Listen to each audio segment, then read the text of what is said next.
ఆంధ్రప్రదేశ్లో నైరుతి రుతుపవనాలు మరింత విస్తరించనుండటంతో రానున్న 3 రోజుల పాటు రాష్ట్ర వ్యాప్తంగా వర్షాలు కురిసే అవకాశం ఉందని అమరావతి వాతావరణ కేంద్రం తెలిపింది.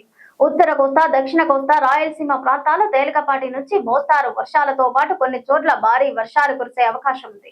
గంటకు 40 నుంచి 50 కిలోమీటర్ల వేగంతో ఈదురుగాలులు, ఉరుములు, మెరుపులు సంభవించే అవకాశం ఉండటంతో ప్రజలు అప్రమత్తంగా ఉండాలని అధికారులు సూచించారు. తెలుగు రాష్ట్రాల్లో భిన్న వాతావరణం కొనసాగుతోంది. ఓవైపు ఎండలు, మరోవైపు వర్షాలు కురుస్తున్నాయి.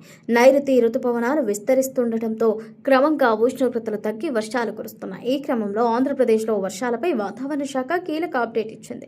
అమరావతి వాతావరణ కేంద్రం ప్రకారం నైరుతి రుతుపవనాలు ఈ రోజు వాయువ్య బంగాళాఖాతం, మొత్తం పశ్చిమ మధ్య బంగాళాఖాతంలోని మరికొన్ని ప్రాంతాలు, పశ్చిమ బెంగాల్ అండ్ బీహార్, అలాగే ఒడిశా, జార్ఖండ్లోని కొన్ని ప్రాంతాలకు మరింతగా విస్తరించాయి.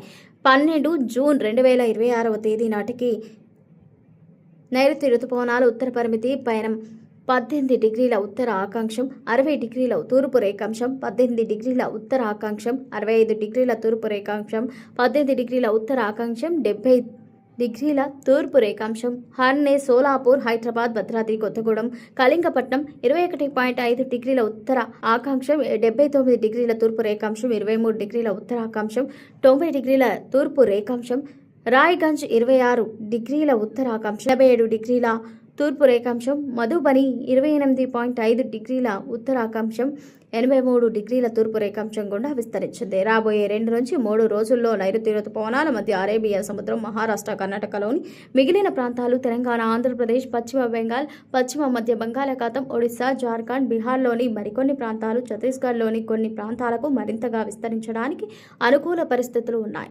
ఉత్తర కోస్తా, తమిళనాడుపై ఉన్న ఉపరితల ఆవర్తనం ఇప్పుడు సగటు సముద్ర మట్టానికి 3.1 కిలోమీటర్ల ఎత్తులో ఉత్తర కోస్తా, తమిళనాడుపై కేంద్రీకృతమై ఉంది. సగటు సముద్ర మట్టానికి 3.1 కిలోమీటర్ల ఎత్తులో ఉత్తర కోస్తా, తమిళనాడుపై ఉన్న ఉపరితల ఆవర్తనం మీదుగా దాదాపు 11 డిగ్రీల ఉత్తర అక్షాంశం వద్ద గాలుల కోత విస్తరించి ఉంది.